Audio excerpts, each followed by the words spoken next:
Hey guys, what's going on? James here, and in this video today, we're going to be talking about some of the moves that the Tampa Bay Buccaneers could potentially make before this upcoming NFL trade deadline on Tuesday. Now, this is being recorded very late Sunday night. The Buccaneers play on Monday night, and then Tuesday is the trade deadline, so there isn't a ton of time to make a move. The Buccaneers did just recently make a move a couple of weeks ago when they traded for former New York Jets nose tackle Steve McClendon. That trade's working out great, by the way, but there is maybe some room to make another small deal. I saw a little snippet that Greg Auman had, tweeted out, earlier a couple of weeks ago after the Steve McClendon trade. Somebody had asked them, are the Buccaneers going to be making another trade? And he said probably nothing big, but maybe possibly another Steve McClendon type deal. So that's kind of what I'm going off of, and that's really how I do these kind of videos anyway. I don't sit here and try and say, oh, maybe the Bucs should trade for Stephon Gilmore, or you know what, maybe the Buccaneers should just go out and try and get David Njoku, or just something crazy. I don't really think that is a smart thing to make. I try and be realistic with these types of trade videos. So in these trades that I've come up with, they're very realistic, and a lot of them are really just overall depth moves at positions of, depth need for this Buccaneers team. So let's get started with the first trade piece that I think, or trade target rather, that I think the Buccaneers should potentially go out there and try to acquire, and that is going to be the Washington football team's outside linebacker / defensive end, Ryan Anderson. Now, Ryan Anderson is a second-round draft pick back in 2017. He has 6 sacks in 4 years of his NFL career. He is currently in the last year of his contract. He is 6'2", 225 pounds, and he is 26 years old. And I know people are going to say, well, if the guy's in the last year of his contract, why should the Buccaneers be interested? One is because I think you could get him at a relatively cheap price. There are also some rumors out there about Ryan Kerrigan, but again, I'm not going to go crazy in terms of all the trade speculation and things like that. Some of the things I like about Ryan Anderson is that he's relatively cheap. He's only making a couple $1 million this year in the last year of his contract. So I am kind of led to believe that you can re-sign him for maybe another year or two on the cheap as well. And I think he can be very solid overall depth at 26 years old. You can have him for a couple of more years and still be productive. And I think that he would fit overall very well in Todd Bowles' defense. I think that him, Anthony Nelson is the two main backup outside linebackers, backing up Shaq, Barrett, and Jason Pierre-Paul respectively, I think would be some very good depth in my opinion. And there are some other guys out there as well that, the Buccaneers have been looking at, like undrafted free agents like Quintin Bell, among others, but I really do think that Ryan Anderson could be a step up from those guys. He was a second-round draft pick for a reason, and I think if the Buccaneers maybe threw out a 6th-round draft pick, maybe, honestly, you could get him for a 7th. I mean, I don't think the asking price would be too high on a guy like Ryan Anderson. And I know that I mentioned this in a previous video that the Buccaneers shouldn't be giving up too many crazy assets. They did give up a 4th-round draft pick to acquire Rob Gronkowski, and they just recently gave up a 6th-round draft pick to acquire Steve McClendon, but really, giving up late-round draft picks isn't that big a deal to me. I would even be willing to give up as much as, say, maybe a 5th-round draft pick either in this year's draft or in next year's draft, or you could even go in further drafts in the future. The Buccaneers, I think, got like a 2023 draft pick or a 2022 draft pick. So, I mean, they're going way ahead into the future. So, I think you could give up a 5th-round draft pick, and really that's not an insane price tag in terms of, trading value, in my opinion. So, Ryan Anderson, that's kind of the first guy. I think he would provide very solid depth for the Buccaneers pass rushing unit.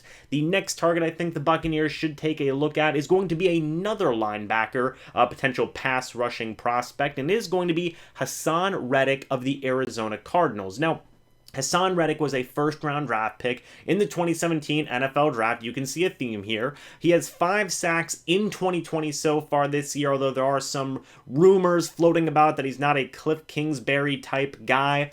He was actually in the last year of his contract as well. The Buccaneers could pick up that 5th-year option if they wanted to, although I don't believe they would. But, fun fact, he was a Bruce Arians pick in the last draft that Bruce Arians had with the Arizona Cardinals. So that is also another another kind of interesting tie-in there. Bruce Arians knows Hassan Reddick pretty darn well. He is also 26 years old, and one of the biggest things that he has is versatility. He can play inside linebacker, he can play outside linebacker. In my opinion, I think he can have success at both. Another thing that could push this move into potentially happening is that the Arizona Cardinals just acquired Marcus Golden from, I believe, the New York Giants. Again, they had just got him back onto the team after they lost him a couple of years ago, so that's also another thread that could potentially push Hassan Reddick out there into the trade market. There have been rumors floating around his name for the past year and a half or so. So I think the Buccaneers could potentially be interested, much like what I gave the argument for Ryan Anderson. You can give that same argument with Hassan Reddick. Obviously Todd Bowles was not there to help coach up Hassan Reddick during Bruce Arians last year with the Cardinals, but now that Todd Bowles is back with Bruce Arians, I think Hassan Reddick could be a force in this Todd Bowles defense, especially with the versatility that he has. Now, Hassan Reddick is still playing a decent amount of snaps in Arizona, but with the recent acquisition of Marcus Golden, and I think just the pure amazing fit that Reddick could have in Todd Bowles' defense, I think it's a move that you definitely consider whenever you also think about the ties that Bruce Arians has to this player. And in terms of price tags and things like that, again, a mid-round draft pick. I probably wouldn't go higher than a fourth-round draft pick personally. I don't really know what the Cardinals' asking price would be. He is a former first-round draft pick, but he isn't a Cliff Kingsbury guy. He may just be willing to move on from him anyway, especially since he's still in the last year of his contract. And much like in the case of Ryan Anderson, I think that you could re-sign Reddick at a relatively cheap cost as well. So Hassan Reddick is the next target I think the Buccaneers could potentially consider there. The third target the Buccaneers might want to consider here during the trade deadline is going to be Quintin Wilson of the New York Jets, a cornerback. The Tampa Bay Buccaneers do need a little bit of depth at cornerback, and I think Quintin Wilson could be a very solid number 4 cornerback. He is a second-round draft pick in the 2017 NFL Draft. There it is again. He has 2 interceptions in 4 years. He is also in the last year of his contract, and he is only 24 years old, and he's got some pretty good height. I believe he's over 6 foot, 190 something pounds, and I think overall he would just be a very solid depth piece. I think a relatively cheap cost as well. If the Buccaneers just got Steve McClendon for a 6th round draft pick from the Jets, I think that they could also orchestrate a pretty similar trade. Now, much like in the case of the Quincy Williams video I made, I really don't think that the Buccaneers would probably trade with the same team twice here in like 3 weeks, but you never know. I do think that Quintin Wilson would be a solid number 4 cornerback on this team, and especially with some of the nagging injuries that the Buccaneers have had in certain skill position groups, especially in the secondary in that cornerback room. They've been dealing with a few nagging injuries here or there. Quintin Wilson could be a guy who could just come in and play right away, and I think he, again, would be another really solid fit for this Todd Bowles defense. I think he's a very decent man-to-man corner, in my opinion. But Quintin Wilson is the third target I have the Buccaneers considering. Finally, the last target I have the Buccaneers trading for in terms of the trade deadline targets here is going to be New England Patriots cornerback Jonathan Jones, who is 27 years old, 5 interceptions in 5 years, 2 years left on his current deal. He is making around $3 to $4 million on said deal per year. And he's not playing a ton with the New England Patriots. I believe he's playing around 35 to 40% of the defensive snaps per game. The Patriots right now are not looking very good. They are currently 2-5 right now as of the making of this video, and there's been tons of trade rumors surrounding the Patriots. They're thinking about trading Stephon Gilmore. I don't think that's going to happen at all,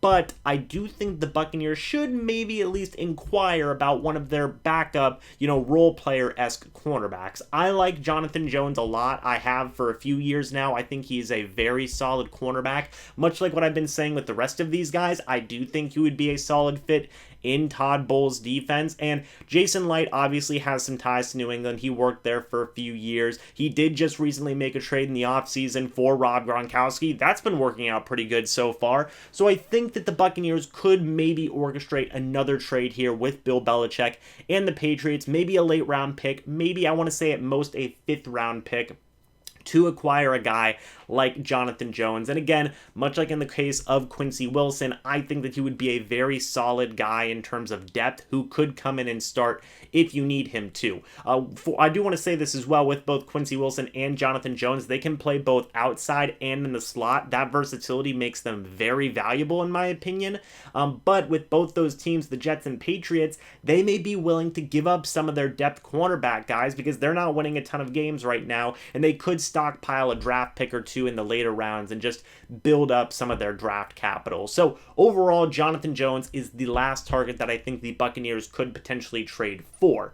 Now I have two guys that I think the Buccaneers should consider trading away. And these might be a little bit controversial, but it's fine. The first guy I'm going to mention is LeSean McCoy. I think the Buccaneers should consider trading away LeSean McCoy. Right now, as it stands, LeSean McCoy has played over 35% of offensive snaps once this season, and that was in week 1 versus the New Orleans Saints. Right now, as it stands, Ronald Jones has been getting a ton of playing time. Leonard Fournette is obviously the number 2 / change of pace back guy who comes in when Ronald Jones is getting a little bit tired. And then even Vaughn has been doing some good things as well. LeSean McCoy kind of feels like the odd man out right now. A couple of teams that I feel could be interested. Number 1, the Chicago Bears. They just lost, they just have David Montgomery there right now. Tariq Cohen, he did suffer a torn ACL just a few weeks ago, and they have really been suffering on offense without that type of threat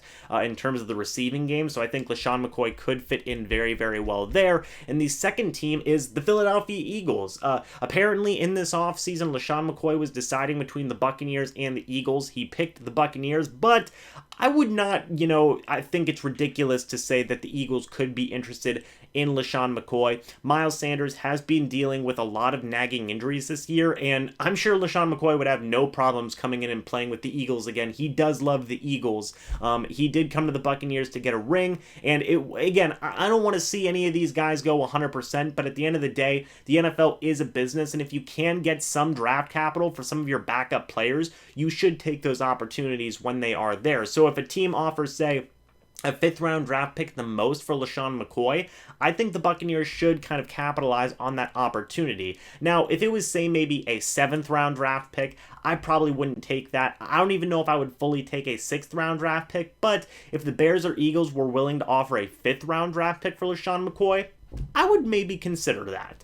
But finally, guys, the last person I want to mention here in terms of the overall trade, potential scenarios for the Tampa Bay Buccaneers leading up to this trade deadline is going to be trading away Cameron Brate. Now, I've been saying this for like 3 years now, but number 1, it would still save the Buccaneers a little bit of money. I believe they'd be saving around $4 million by trading Cameron Brate away. Now, he did take a pay cut, and I'm sure they're very appreciative of that, but trading away Cameron Brate could save you a little bit of chunk of change. And I know people are going to freak out and say, but James, O.J. Howard's hurt, Rob Gronkowski, Cameron Brate's a good backup. Okay, I'm going to tell you guys something. 1, Tanner Hudson is been, playing a little bit. He's been playing around a similar amount to what Cameron Brate has been playing. Number 2, Anthony Auclair is coming back, and I know that Bruce Arians very much likes Anthony Auclair. In this past offseason, he had mentioned that Anthony Auclair is one of the better blocking tight ends in the NFL, and that re-signing him was a priority this past offseason. So I think that with Anthony Auclair coming back, we could see Cameron Brate's playing time get diminished even more. And let's talk about that real quick. So right now, Cameron Brate has played over 35% of offensive snaps twice this season, in week 5 and in week 6, and during one of those games he played only 36% of offensive snaps. So really it's only 1.5 times, whatever you want to call it. But the point is that Cameron Brate is not playing a ton this season. Now, that could change moving forward, but there are plenty of teams out there who could use a tight end. I have 4 teams listed right here. Number 1, the Arizona Cardinals. You could even do a Cameron Brate for Hassan Reddick swap type trade, and I think that'd be great in my opinion. You wouldn't even have to give up a draft pick to acquire Hassan Reddick, and you would be giving away a player that you're not even playing that much anyway. I think that would work out beautifully for the Buccaneers, and they could just slot Anthony Auclair into that number 2 tight end spot, which would make sense anyway because Auclair, I think, is an underrated pass-catching tight end, but he's also a very solid blocking tight end as well. So a Hassan Reddick for Cameron Brate swap trade between the Buccaneers and the Cardinals, I think should be considered. The Buffalo Bills could also maybe use a tight end as well, maybe if they gave up a 5th or a 4th round draft pick, but I do think I like a couple of the tight ends on the Bills roster there, rather, so I don't know if the Bills would be willing to do a deal like that. The New England Patriots are another team I thought about. Again, a Jonathan Jones for Cameron Brate swap could potentially happen there. One depth piece for another depth piece, and then just swap it there. That could be some pretty good value. And then finally, the Dallas Cowboys, who are really struggling right now